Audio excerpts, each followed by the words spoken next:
Okay. I need to stand near Paulo because I don't have a microphone, so I'll use his.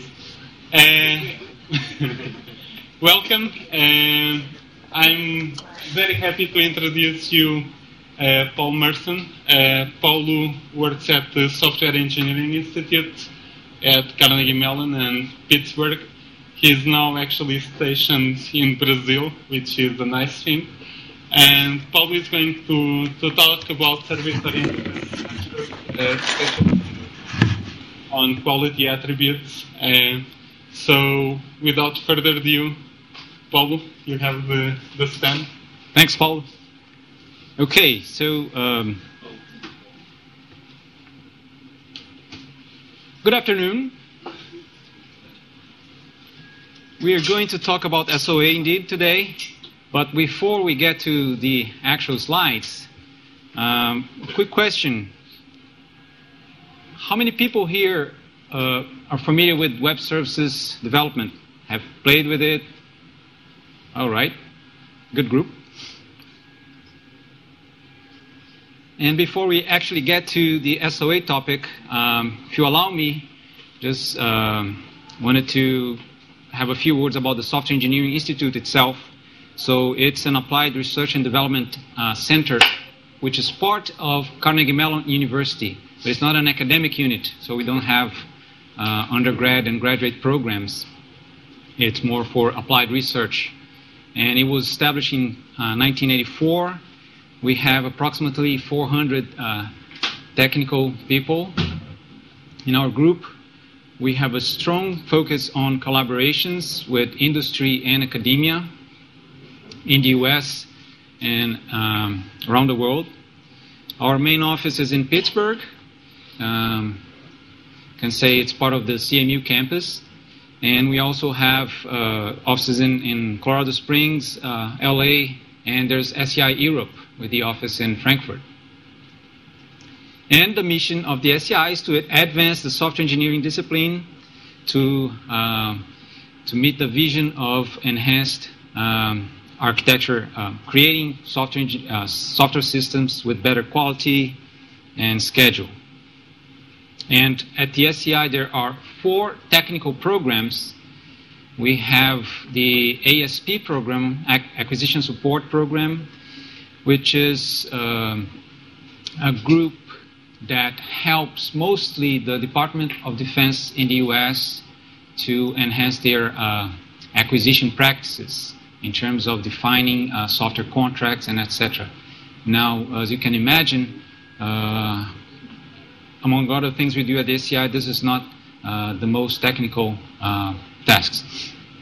We have NSS, Networked Systems Survivability.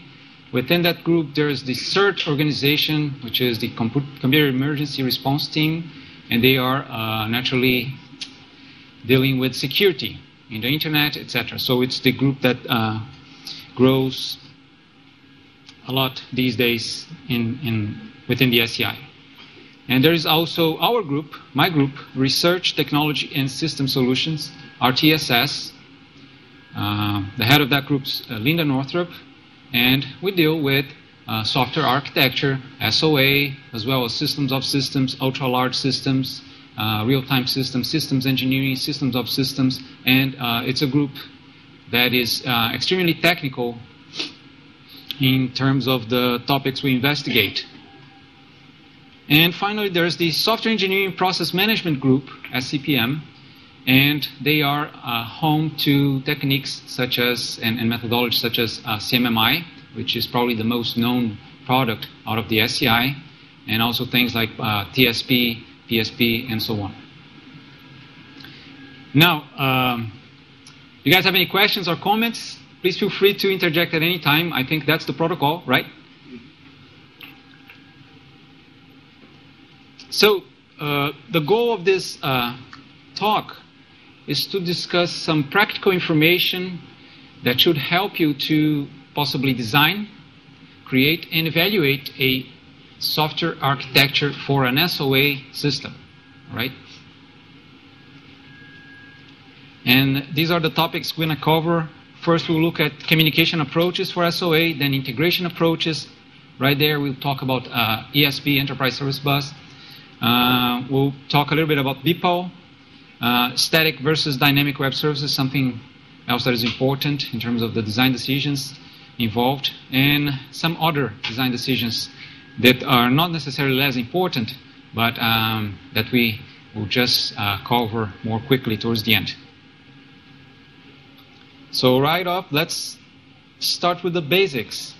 What is SOA? There are many definitions out there. There is an official definition, by the way, which I personally don't like much because it's not much technical from a software architecture standpoint.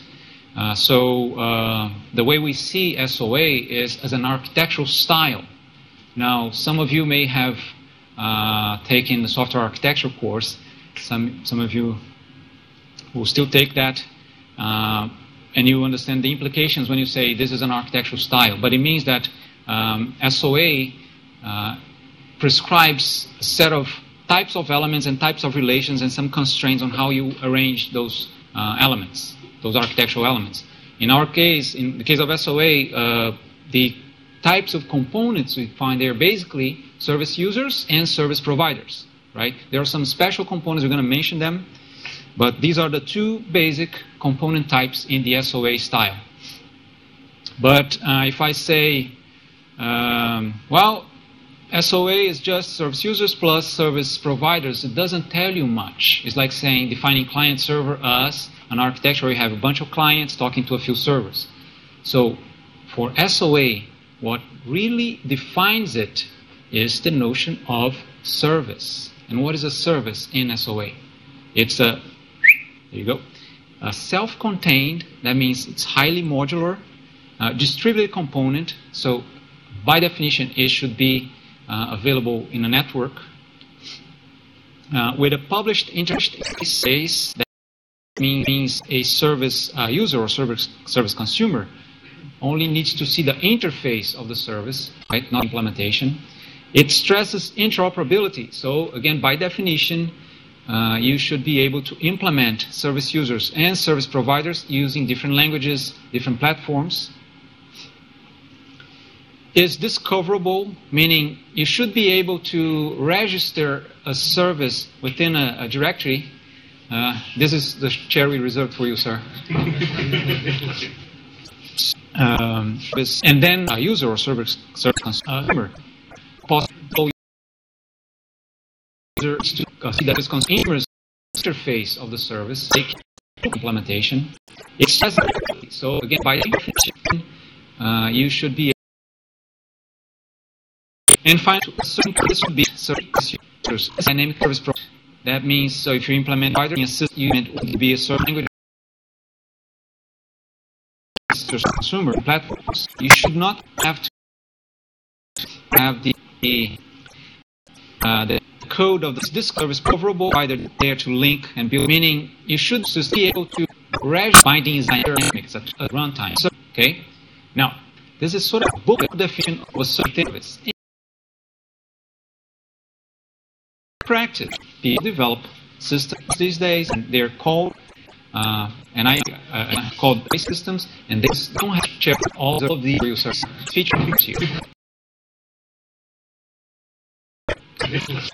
Especially the last two, being discovered and then and dynamically bound. That possible users and service consumers, they can look out for that service in that. And finally, the service should be questions dynamically bound. That means our implementing a system would be. Yeah, I told service user, service consumer friend at home. Hey, I'm going to give a talk at university. You should not have and people the code of the provider there to link and build your system. The PD is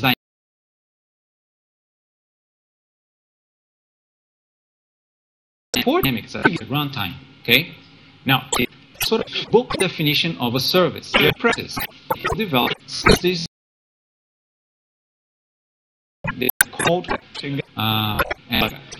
called SOA systems, and they don't mix to it. in the end, it really depends on how much money you are willing to spend. But inherently, if you're worried about scalability and maximizing throughput, you're going to look more towards the ESB solution than a point-to-point, typically? I don't think these two requirements are the main ones to drive that particular decision, because you can handle scalability and throughput at this different level of in the platform itself. But of course you have to look at them, but yeah, I'm not sure these are the main drivers. Speaking of drivers and speaking of cost of ownership, so your question was a nice intro to this slide, actually. So point-to-point is most acceptable when you have a small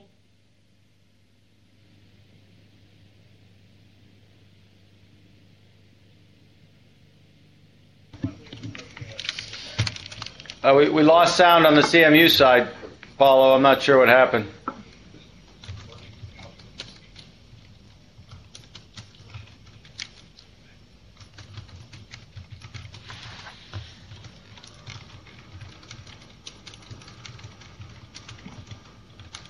Matt, the battery's just died, so give me a second.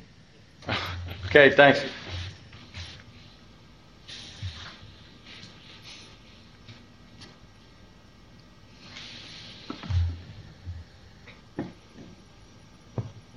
Clearly, it's a high-energy presentation.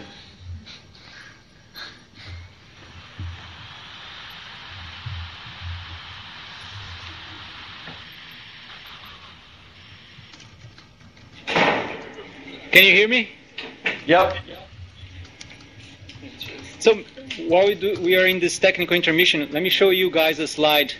Maybe some people here will make good use of it.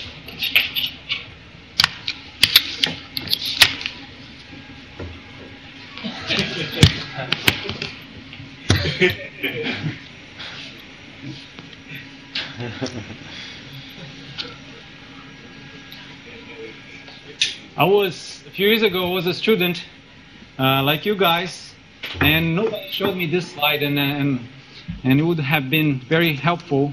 So, changing subjects a little bit, how to not fall asleep in lectures. Remember, caffeine is your good friend. Stay in class. Many were too quick. No, well, let's do it quickly. So when you're feeling a little bit of sleep, especially after lunch, hey Matt, here in Coimbra they have big lunch like in Brazil. Should come here. Very nice. So try to raise your hand and make a comment or ask a question. If you're a shy person like myself, when you do that, you're kind of exposing yourself and you get a little bit shot of adrenaline, and all of a sudden you are awake for 2 or 3 minutes. Chewing gum also helps, and something else I learned over the years, you can stand up, go to the back of the room, but don't sit down and don't lean on the wall, but that helps also to keep you awake. And you can always walk out, wash your face or have coffee and come back. And if all of the above fail, please don't snore. So let's go back. And we're saying, so ESB then will be most acceptable in environments that are large, many components to deal with, especially if you're crossing boundaries of organizations. There's more heterogeneous technologies, and the business services are changing, okay, more rapidly. Okay, moving on. BPEL. So it's a very important technology in the web services world. It stands for Business Process Execution Language. It's an XML-based standard to model workflows, business workflows. So your service users and service providers are generally called partners or agents in your workflow, and you define a BPEL program or BPEL script for a given transaction, like placing an order on a web store. So when the order comes, the BPEL program will run and will interact with different partners or agents, and these are service providers. They will be called, and that involves also sending an email and making a synchronous call or making an asynchronous call. It varies, right? And there is this special component called the BPO engine, which is running the BPO script, and it will take care of the life cycle of the execution, the coordination of the execution, exception handling, and so on. So the BPO language itself has operations like invoke, receive, reply, throw, wait, switch, while, exception handling, and so on. The BPO tools, the platforms, they offer usually they offer a graphical tool for you to draw your workflow. Okay. Now, Paul? Yes? Do you really believe that non-technical developers can develop workflows? Because I can tell you that my students, and actually these guys, normally have to develop an SOA using a people engine, and they have a hell of a time to get it to work, because in general it's the learning curve is really steep. Do you think it's more a thing for developers, and that the people actually developing the business processes are translating in some other kind of language, or what's your insight on that?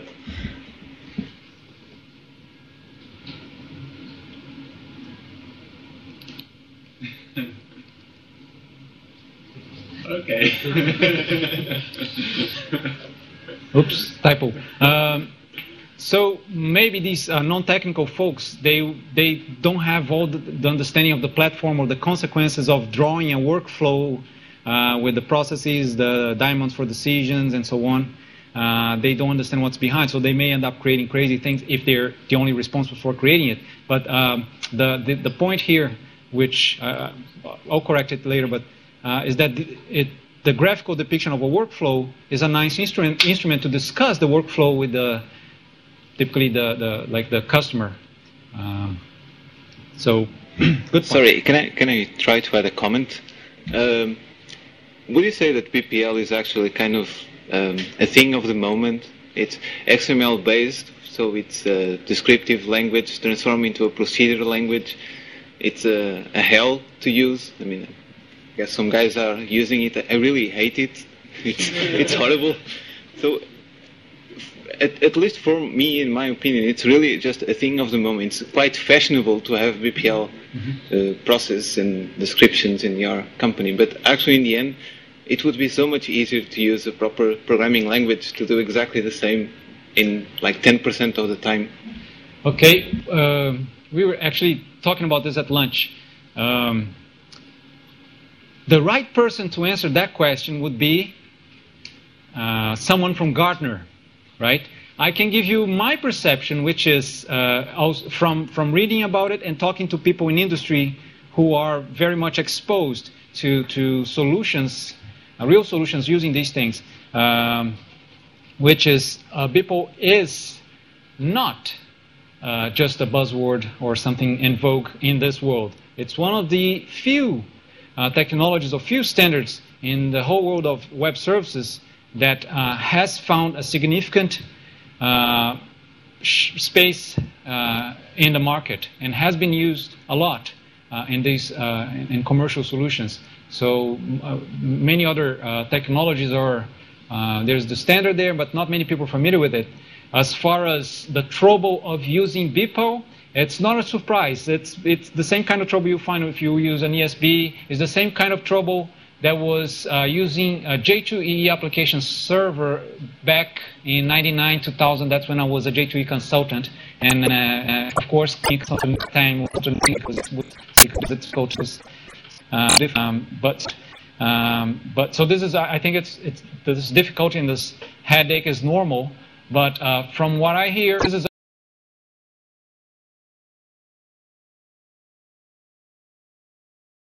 it is something important and has been deployed in many solutions. Okay, so this is slow-mo, but try to clarify what is still high confusion of BPO is an acronym. So BPM, it's business process management, a generic term related to math and taking as big and deployed one and many so used in modeling processes. BPM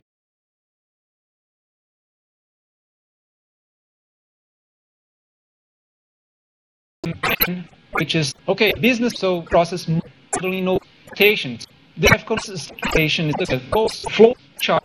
Try to clarify. There's still some confusion. It's acronym 50 diagrams. Okay, BPM. It's big. Excuse me. And it's BPO with the XML language. So at BPO, they can just standard. You could use programming modeling. It's just a bunch of XML business process that is deployed to a BPO server, BPO engine with BPM, which that is the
So when you're doing AJAX, you're writing down scripts on the client, and these scripts they will define.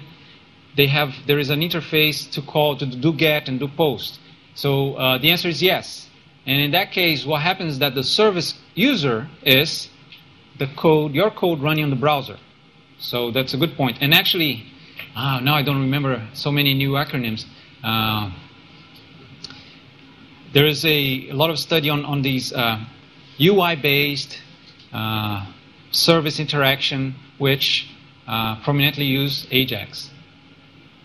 Good point. And there are a lot of implications if you're developing with AJAX, because you have like the browser over there, it's sending many more small requests to the server. So the way you fine-tune your application server is different, because you get a completely new pattern of requests. And these are typically REST requests.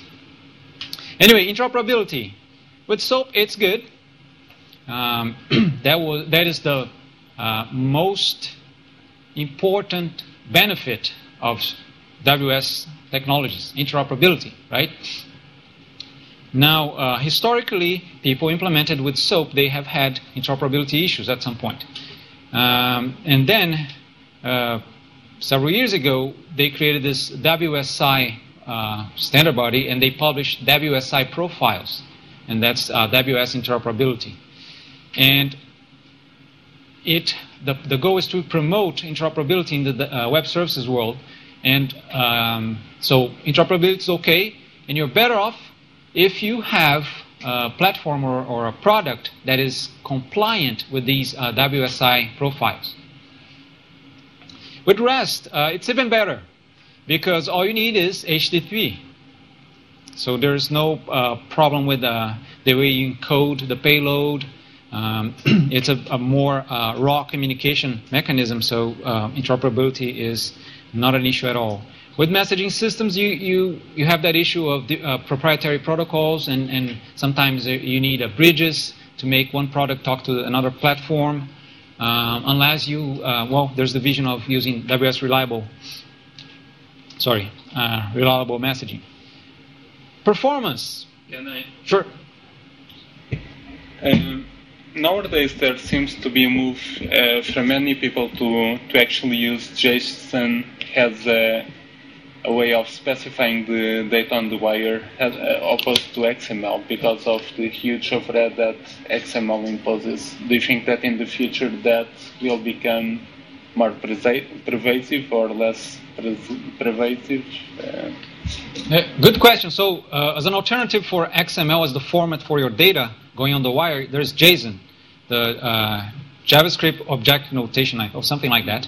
And it's a text-based format for the data structure, but it's simpler. It doesn't have all of that tags, and XML is an issue with respect to performance because you have to encode and marshal and unmarshal, convert to memory format, and there's also validation sometimes and transformation. These operations are very CPU and memory intensive. So JSON is allegedly more lightweight and faster. Now, most of the things I'm saying here is XML for the format for the data. It applies to JSON, so it's a good alternative and has been used in many cases. But there's still a lot of, let's say, I don't know if the right term is hype, or there's a lot of strong motivation to use XML, and maybe because everybody is using it. But I think they are head-to-head, and you should consider JSON as an alternative, especially if you're constrained in a solution that within an organization. Now, if you want to provide a service that will be consumed by people around the world, it's easier to assume that they would be able to parse your XML data more easily than assume that they will be able to parse your JSON format. So the question is, do I lose interoperability if I use JSON? So actually, not, because it's a text format. So you have to write a parser to parse that JSON format.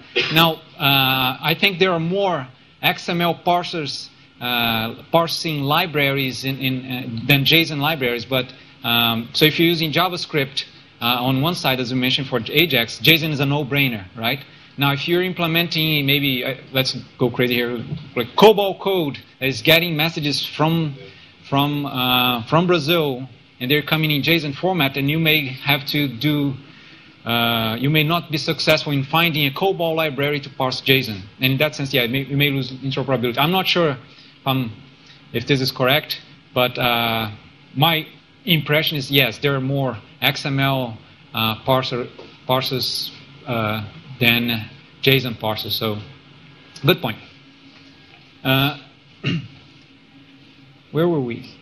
Performance. So, XML processing, we're just saying that. So there's a frowny face for all three, and related to XML processing in the two first columns. And in SOAP, you also have the overhead of the SOAP proxies, which is that layer between your actual service implementation component. And on the messaging systems, there is some overhead for wrapping the messages. Sometimes you persist the messages, and so on. Reliability.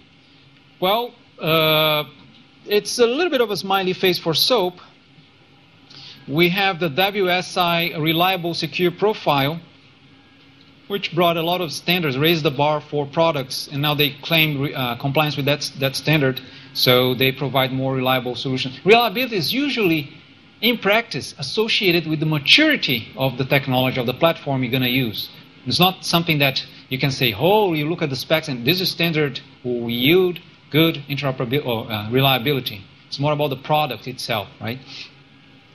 REST, well, there's no embedded support for reliability. So there's no big thumbs up there. Just looking at the technology, okay? You will rely on other things. And messaging systems, these solutions are quite mature. and provide good mechanisms for reliability and scalability. Your message queues, they can be persistent. So if the system crashes, when it comes up, you don't lose your messages, right?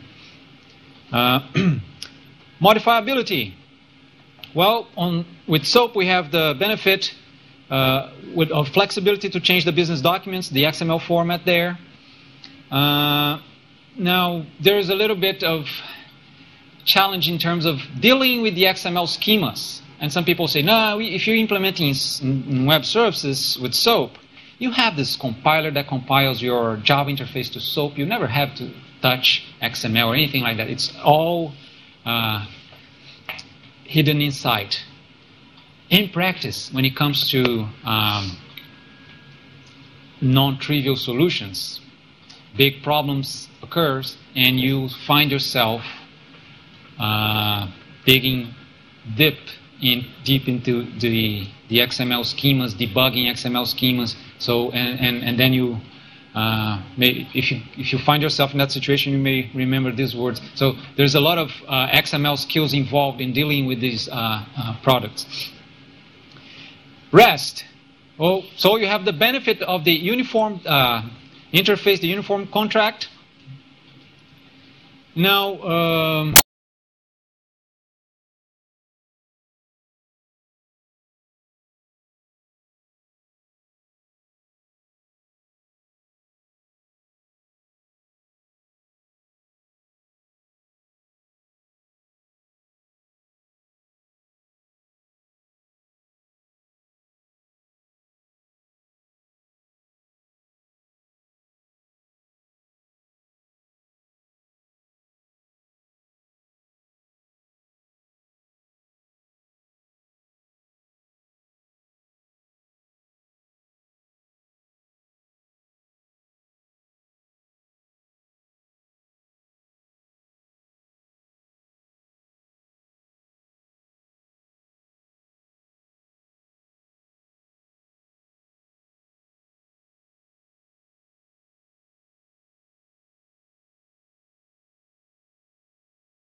Directly. So if the provider changes the interface, you need to take care of that in the clients.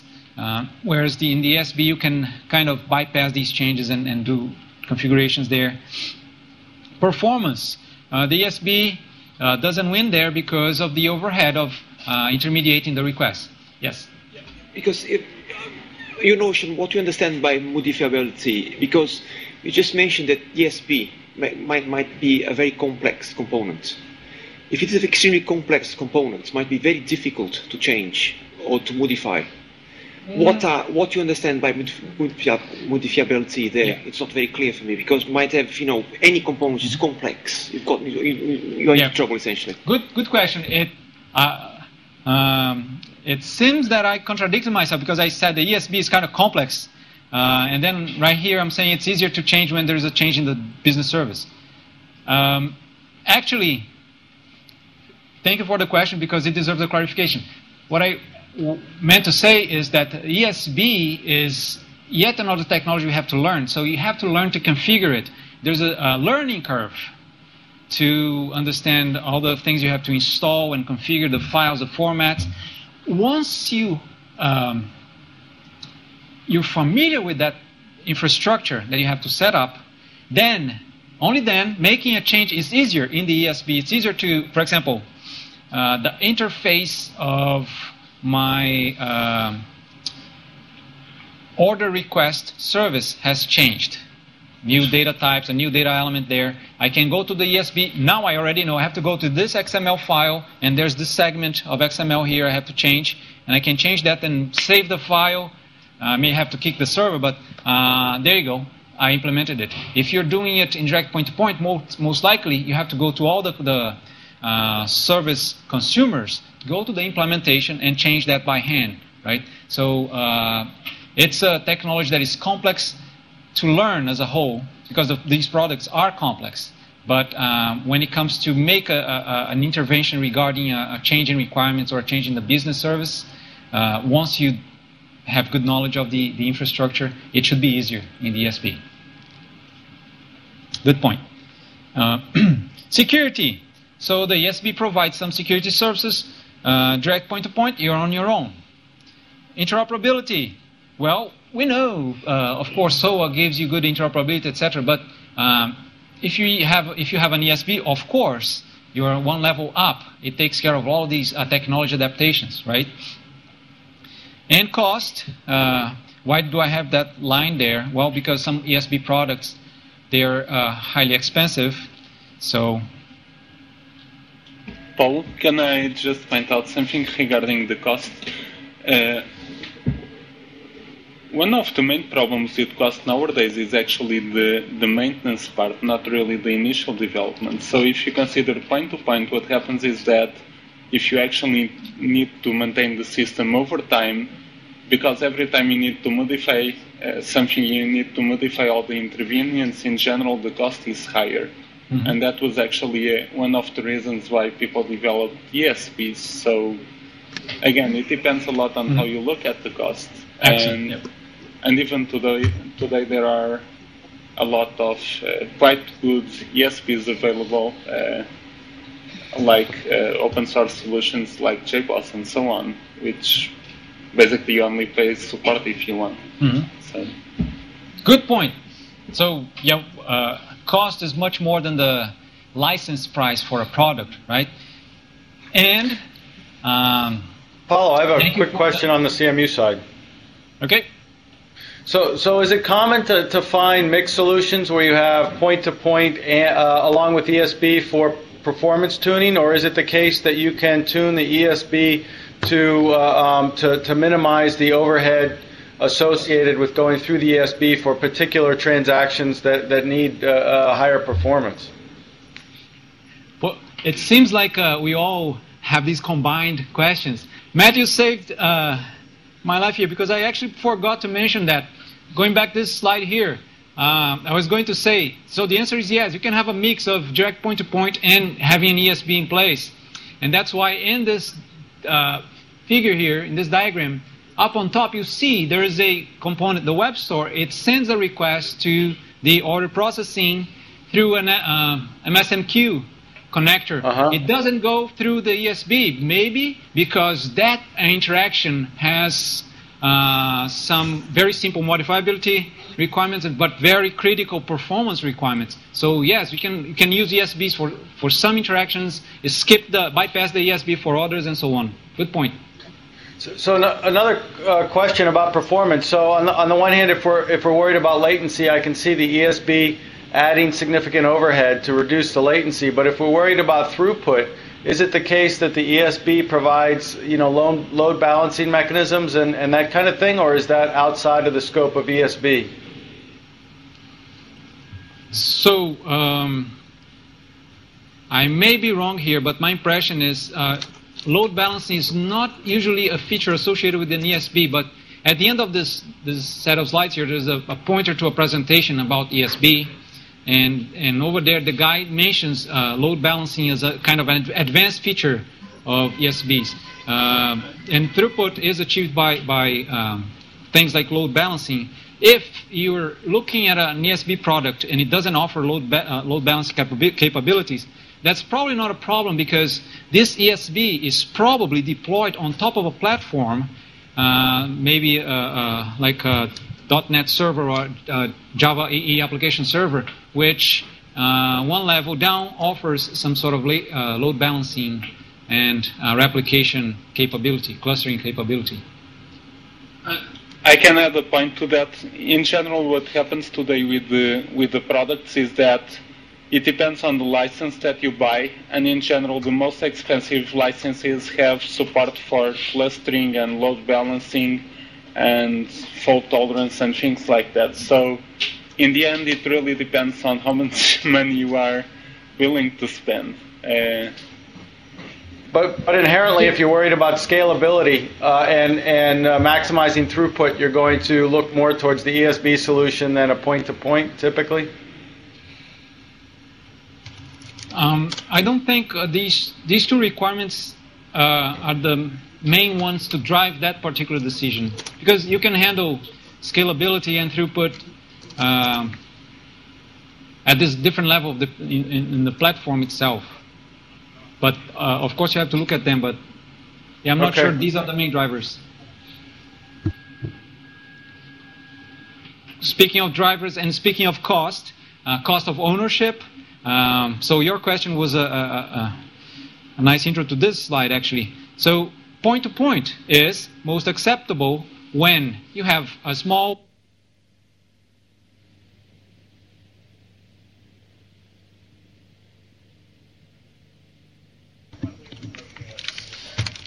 We lost sound on the CMU side, Paulo. I'm not sure what happened.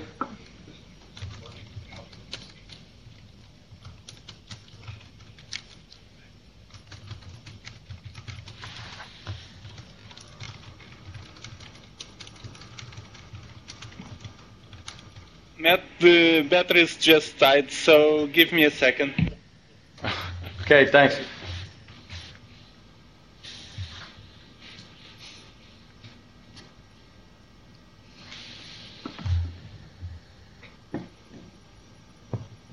Clearly, it's a high-energy presentation.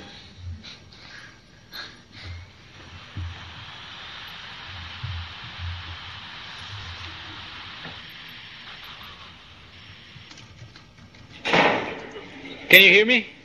Yep. So while we are in this technical intermission, let me show you guys a slide. Maybe some people here will make good use of it.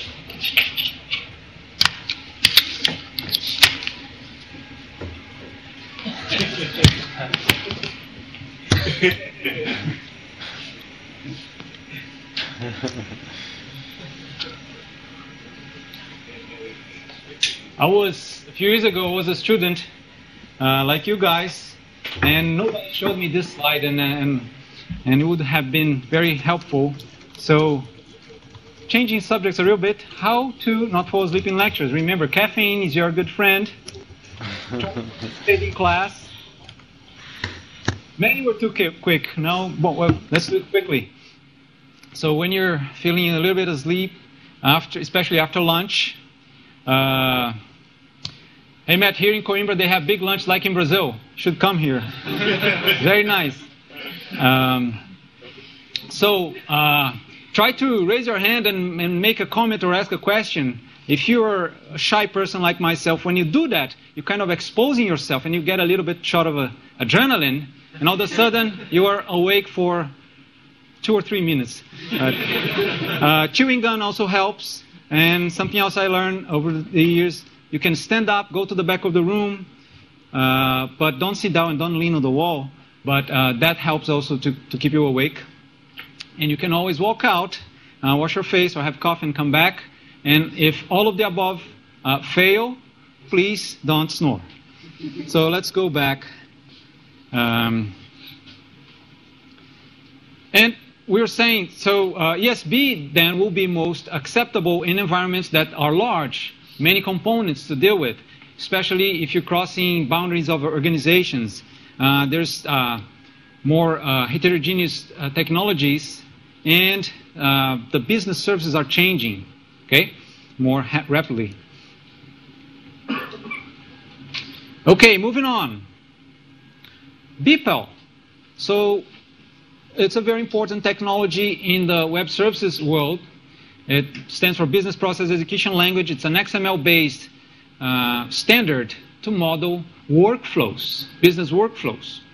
So your service users and service providers are generally called partners or agents in your workflow, and you define a BPEL program or BPEL script for a given transaction, like placing an order on a web store. So when the order comes, the BPEL program will run and will interact with different partners or agents. And these are service providers. They will be called, and that involves also sending an email and making a synchronous call or making an asynchronous call. It varies, right? And there is this special component called the BPEL engine, which is running the BPEL script, and it will take care of the life cycle of the execution, the coordination of the execution, exception handling, and so on. So the BPEL language itself has operations like invoke, receive, reply, throw, wait, switch, while, exception or exception handling, and so on. The BPEL tools, the platforms, they offer usually they offer a a graphical tool for you to draw your workflow. Okay. Now, Paul, yes. do you really believe that non-technical developers can develop workflows? Because I can tell you that my students, and actually these guys, normally have to develop an SOA using a people engine, and they have a hell of a time to getting to work, because in general it's the learning curve is really steep.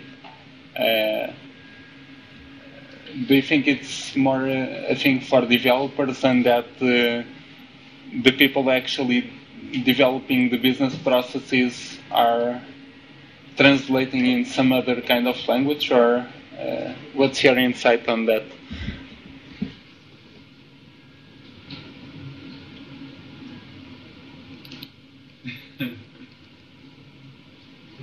Okay. Oops, typo. So maybe these non-technical folks, they don't have all the understanding of the platform or the consequences of drawing a workflow with the processes, the diamonds for decisions, and so on. They don't understand what's behind, so they may end up creating crazy things if they're the only responsible for creating it. But the point here, which I'll correct it later, but is that the graphical depiction of a workflow is a nice instrument to discuss the workflow with typically the customer. So good point. Sorry, can I try to add a comment? Would you say that PPL is actually kind of a thing of the moment? It's XML based, so it's a descriptive language transformed into a procedural language. It's a hell to use. I mean, I guess some guys are using it. I really hate it. It's horrible. So, at least for me, in my opinion, it's really just a thing of the moment. It's quite fashionable to have BPL process and descriptions in your company. But actually, in the end, it would be so much easier to use a proper programming language to do exactly the same in like 10% of the time. Okay. We were actually talking about this at lunch. The right person to answer that question would be someone from Gartner, right? I can give you my perception, which is from reading about it and talking to people in industry who are very much exposed to solutions, real solutions using these things, which is BPL is not just a buzzword or something in vogue in this world. It's one of the few technologies or few standards in the whole world of web services that has found a significant space in the market and has been used a lot in these in commercial solutions. So many other technologies are there's the standard there, but not many people are familiar with it.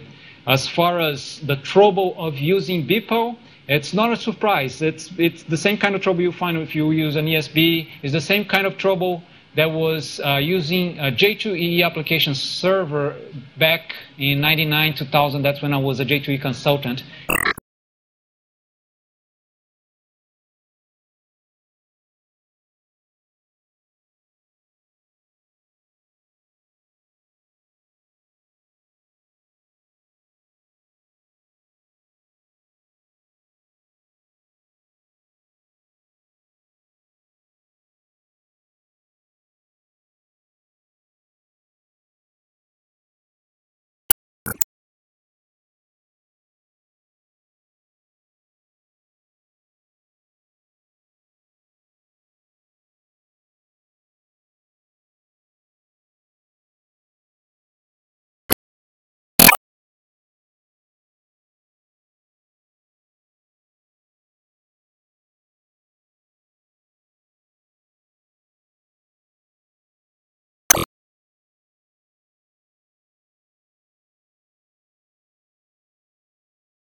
history. Yes, good point. I don't disagree with what you said. The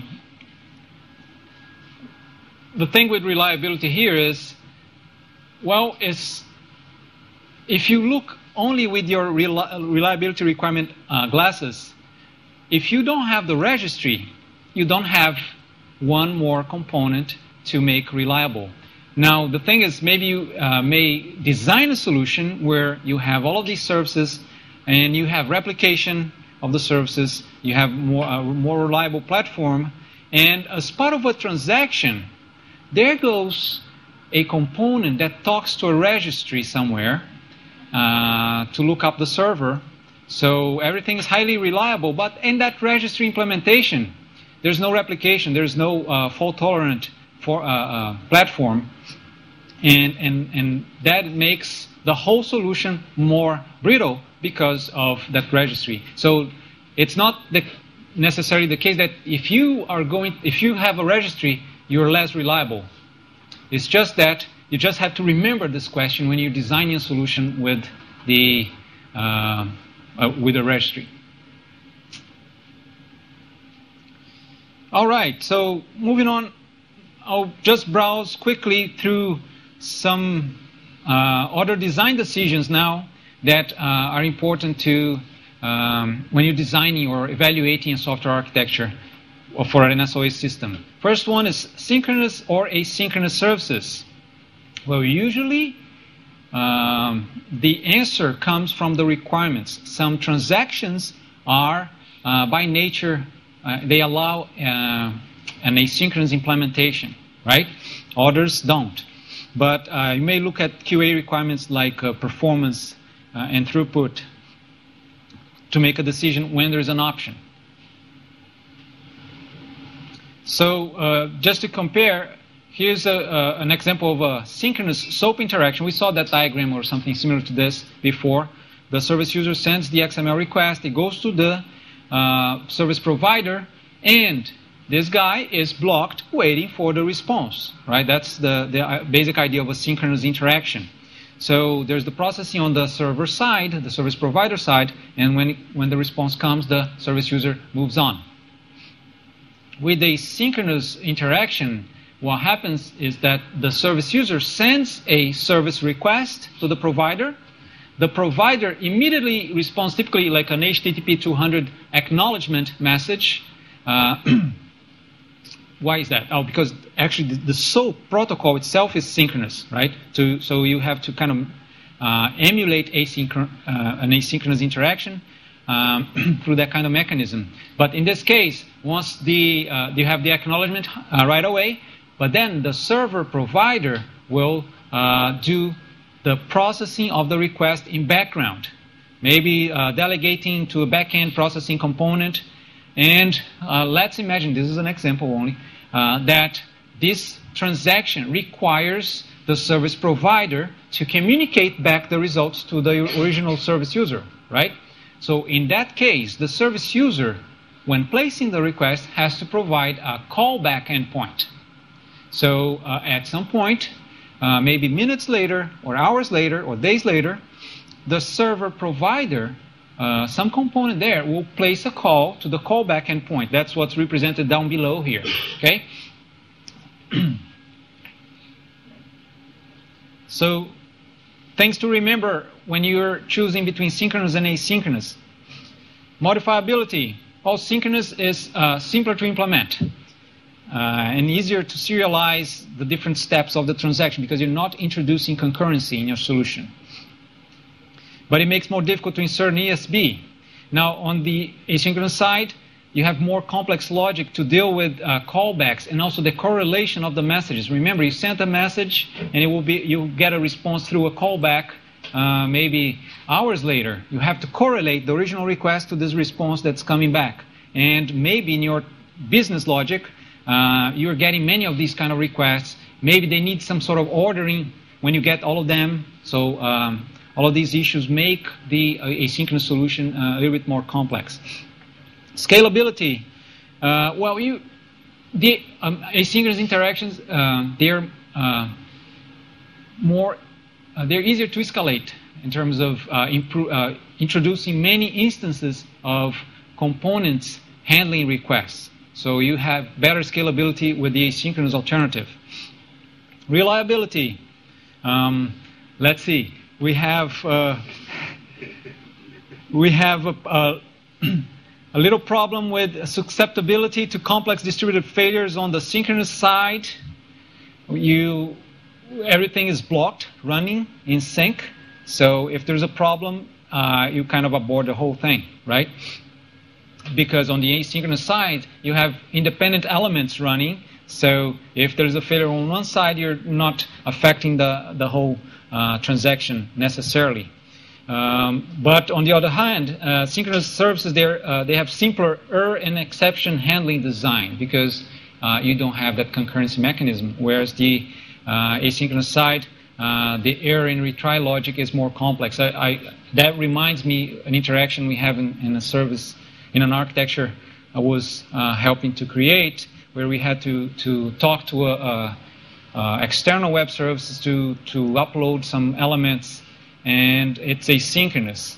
Well, it's a pain in the neck to implement the service user to keep track of the status. You have to create a database table just to keep the history of the status. You have to create a thread that keeps polling the external service to check if everything went okay. And there are different stages of retry. So in practice,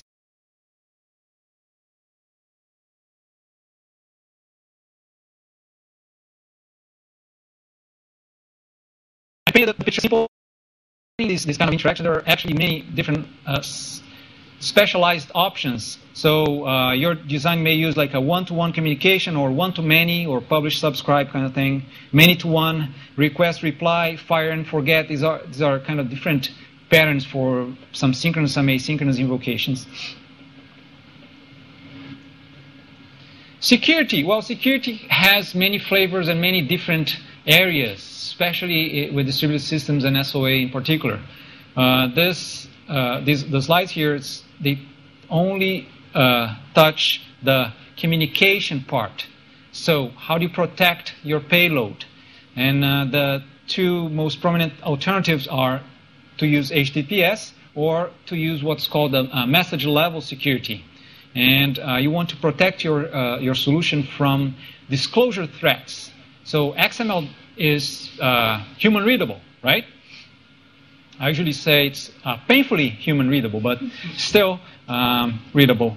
And if you send XML documents on the wire in the clear, anyone listening to that communication will be able to read your messages. And XML, the XML message has sort of metadata there. So you may read a message and say, oh, here's a number, 54320, etc. And at the end, there's a tag, closing, credit card number. So it's even easier to do bad things with these XML messages. Now, of course, then you need some sort of encryption there. And there are some denial of service threats as well. These technologies, there's something called the XML bomb. It's part of the language format. You can do things that make your XML-based or web service-based solution just fall on its knees.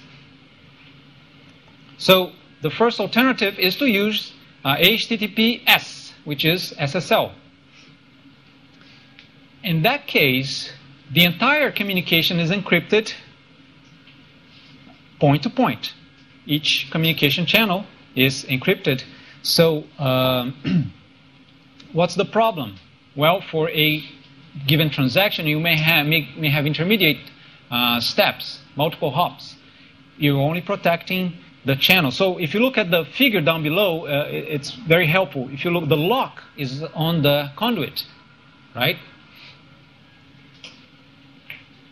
But that message, once it gets to the server in the middle, it may be, for example, persisted there. And HTTPS doesn't deal with that, doesn't protect it there, okay? With message level security, you are now encrypting and protecting the message itself, or parts of the message, okay? So you use different tokens and different, possibly different algorithms to protect the message. And look at the figure. Now you're putting the lock on the message. And if you store that message in an intermediate server, it's stored encrypted. So comparing the two alternatives, complexity. So HTTPS is very simple. Everybody knows how to implement it. So you have a smiley face there. With message level security, you need to carefully manage these protocols, tokens, and you have to define what you're going to encrypt and what not. Interoperability, HTTPS is naturally more interoperable. With message level security, and I remember now threads of emails discussing how to make this message level security to talk one kind of server to the other. There's some interoperability issues there. And in terms of flexibility of the protection itself, message level security is more flexible. You can define, hey, I want to protect only this part of the message. So maybe you're sending a message that is too big, encrypting everything has an overhead. Well, maybe I just need to encrypt one piece. You're better off with message level security. But with respect to security itself, which is probably the important thing to look at in this table, message level security gives you the protection end-to-end. Another thing to remember is granularity of your services. So that's an important design decision for each service you're designing. So just to illustrate, let's say I have a service to place an order. On top you have a fine-grained service. And here I decomposed my operation into 3 sub-operations. So I call validate credit card, then I call validate customer, and then I call order items. I could imagine a coarse-grained interface for the same service with a single call, which is place order. And then I pass as arguments the customer order, the customer, the credit card, and the list of items. And internally, it will deal with validating the credit card, validating the customer, placing the order for each item, and so on. So, and this granularity is a critical design factor. It may affect performance and other things. If you have a more fine-grained interface, you can imagine there are more interactions, so you lose in performance. Actually, let's look at the table. With coarse-grained, performance is improved because although the message may be bigger, you have only one interaction for a given operation. Okay. Testability. Coarse-grained simplifies testing because the number of possible paths is reduced. With fine-grained, you have multiple methods, so it's more things to test, more different alternatives, more places to get a failure, right? Flexibility, well, coarse-grained is not that flexible. It makes it more difficult to specify validation constraints. So it's like you're putting a big operation with a lot of arguments to deal with different kinds of calls, right? I was watching on the web a presentation, case study in a conference. People from British Airways, they defined a bunch of services for their whole platform, and they went coarse-grained big time. And at the end, and that was kind of the thing that they were presenting, they had these huge operations with many, many arguments. And some callers would call that same service, passing some of the arguments because they wanted to do something. Other people would call the same interface, passing a different set of arguments because they wanted to do something else. And so they end up creating a tool. So when you specify the interface, you would specify some annotations, special annotations, with validation constraints, with rules like if you pass arguments A, B, and C, then you check if value of D is present or is greater than X. So depending on the different combination of data you receive, you do different validation constraints, security constraints, and they created a tool that would parse these annotations to generate code for validation. Was Plurum was the name of their homegrown tool there. That's because of this difficulty to specify these details. Maybe I didn't understand it right, but why do you say that coarse-grained is easier to test? In my opinion, it's easier to test, especially if you do black box testing, easier to test if you have small components, like in fine-grained, right? So maybe I'm missing something here. So actually, you gain and lose in both cases with different aspects. But imagine this interface here. If you're testing the fine-grained one, you have to test these three. And then you have to test the situation where you call this one, but before calling that one, you got a failure. And you have to test the situation where you call this one, but then you have a failure before calling the third. And you have to test the situation where when you place the first call, then the second call doesn't arrive, and then you get call the third one. So there are more. It's much easier to guarantee that one of those is working than guaranteeing that the fourth one is working. So coverage issues, things like that. I think maybe the right thing to say is you have more test cases with the fine-grained interface. So from the client side perspective, you have that difficulty.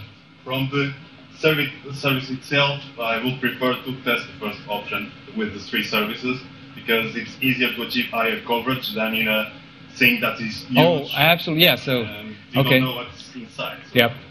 And if you have your project manager checking your test coverage, you're better off with the coarse grain. That's absolutely.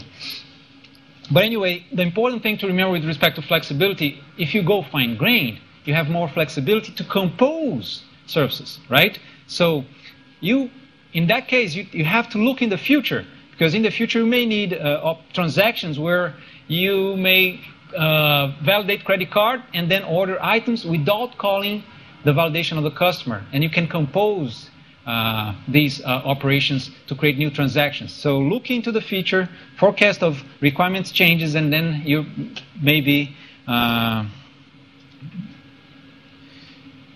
you should go fine-grained in that case. All right, so here just a list of other important design concerns we don't have time to talk about. The strategy for integration of legacy systems, the target platform. So we're looking at the quality attribute requirements. Remember to check what does the supporting platform give you. So these application servers and operating systems, these technologies run on top of. They provide some replication mechanisms, security mechanisms, and so on. So look at them to get a better understand of what you gain just by using that particular product. Service versioning, it's another important consideration. Authentication, authorization, XML optimization, exception handling, and fault recovery. There are different strategies to deal with this problem. And that brings us to closing. Any questions about the design decisions? All right. So important takeaways. How not to fall asleep in no. SOAP is not the only option for the communication in SOA. You can also use REST, you can also use messaging systems, and in practice you end up using other strange things from maybe legacy platforms. We also talked about the ESB, comparing it to the direct point-to-point.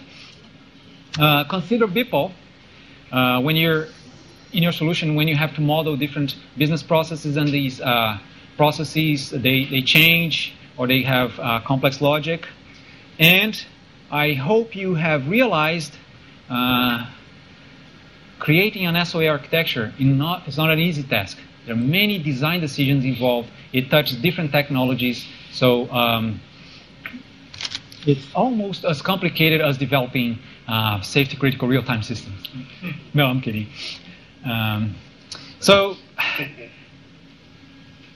And one thing that I shouldn't pass, I should say, is that it's important to understand your quality attribute requirements. Other people from the SCI that you may hear in the future will say that.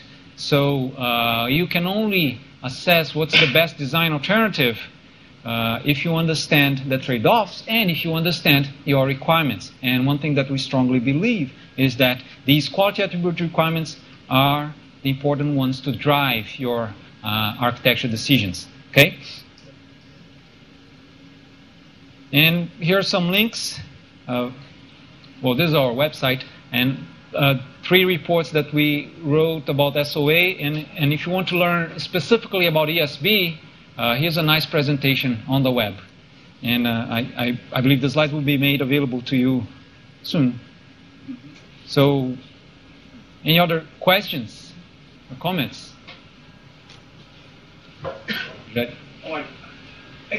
Actually, I was surprised with the title of your talk, all right? Because when you say the software service-oriented architectures for quality-oriented architects, because I will imagine that whenever you talk about architectures, and you know this more than me, all right, one important thing is the quality of attributes, all right? So I didn't quite got the picture from your talk. What supposed to do a architect developing a service-oriented architecture or service-oriented system, all right? How he or she should do in order to balance all these attributes that you've mentioned? Because you mentioned several technologies, all right? You balance some of these attributes, but actually, all right, your picture makes the life difficulter, all right? Because you brought up everything, all right? Now, where is the balance? Where is the decision making? How the decision? Do you have got any tools like HATAM, all right, which allows the architects to make such decisions when developing either a SOA or ESP? So the right balance is only found when you look at a real product or a real project. So if you're designing a specific SOA system, then you know what is more important. Now, as far as mechanisms or techniques or tools,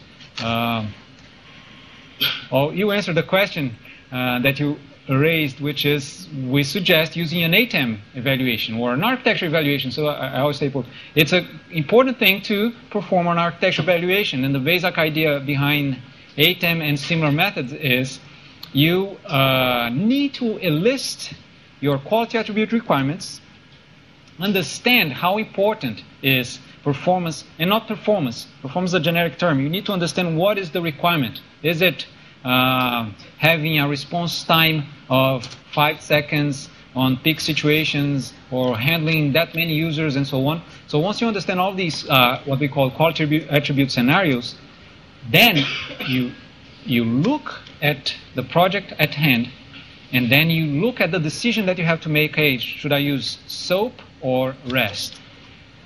And then it's easier to make the decision. Well, it's not easy, but this kind of information, comparing the different alternatives and giving you some hint of what you gain and what you lose with respect to quality attribute, is just the input to find the right balance, to find the right trade-offs.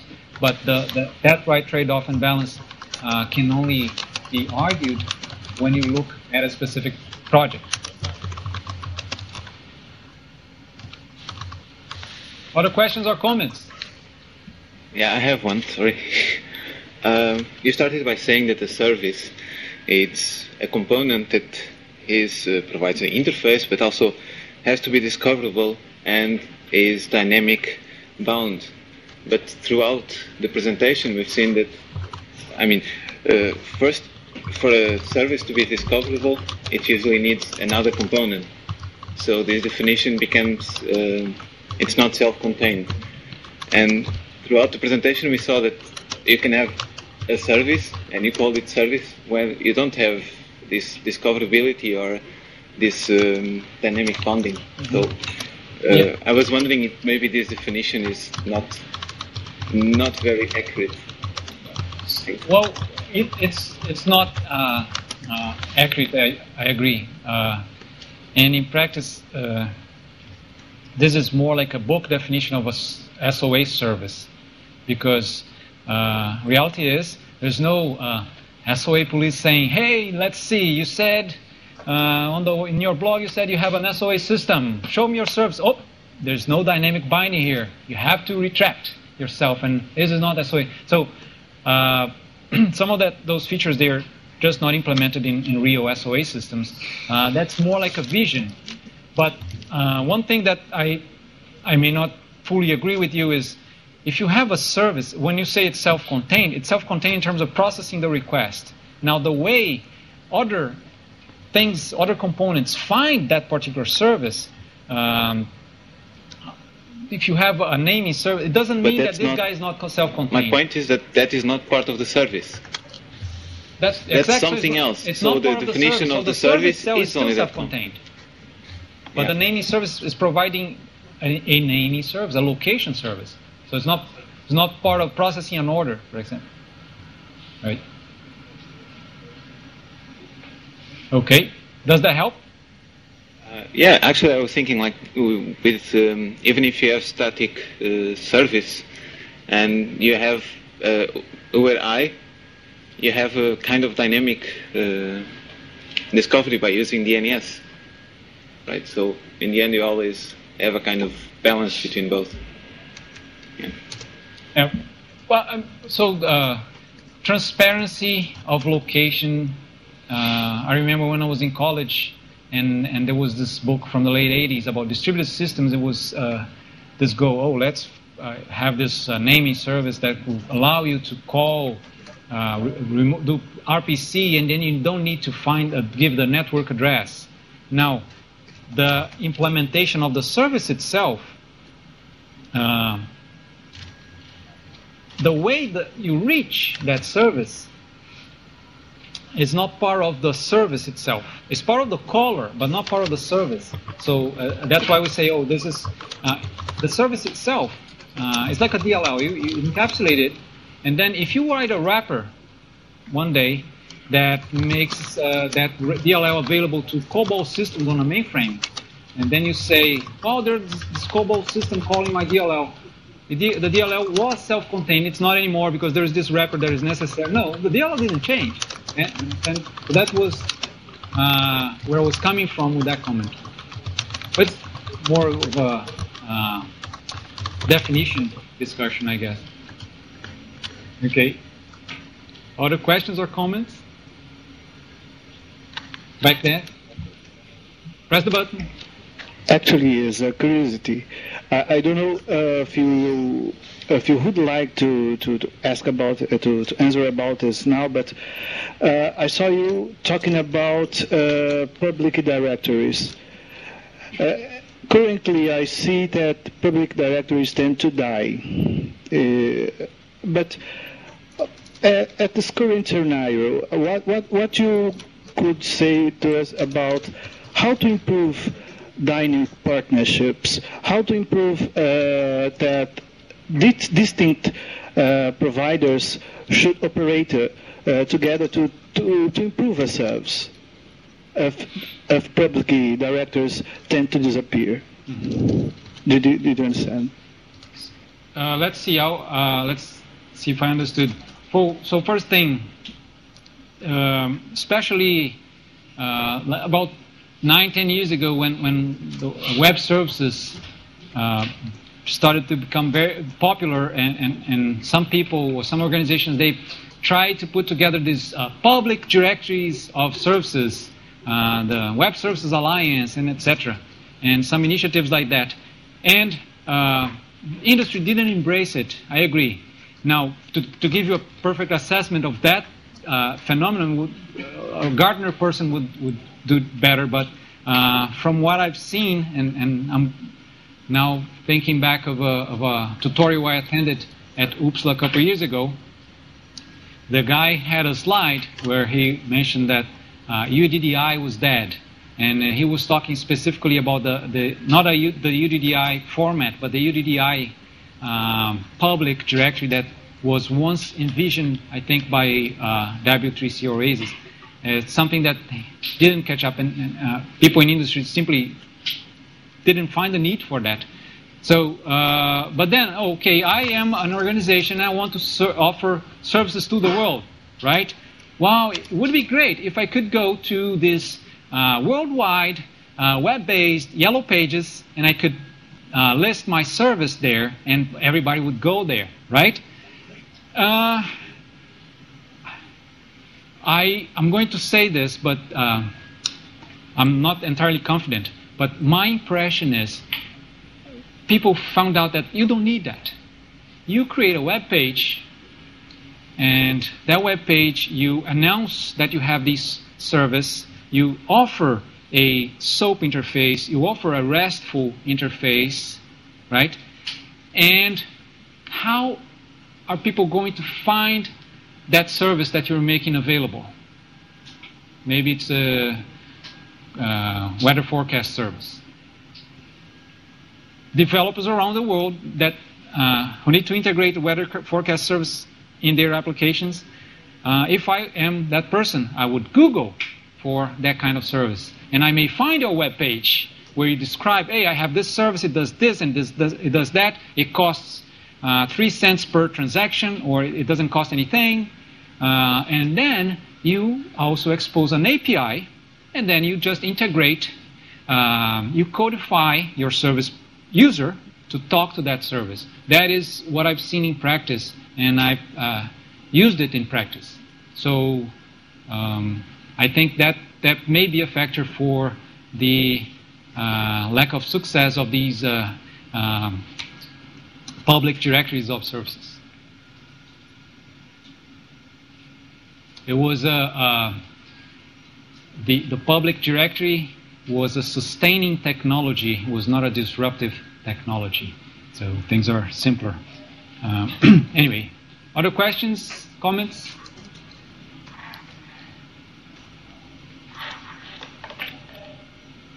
Okay.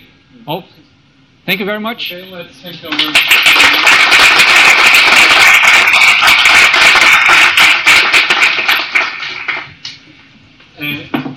Let me just make an announcement. Thank you. So you know that you should submit the first assignment today until midnight, hopefully. The next assignment will be published in the next couple of days. So it's going to be about 3-tier systems and Java Enterprise Edition. So it's going to come out in the next couple of days. Okay. So thank you for coming, the ones not taking the course, and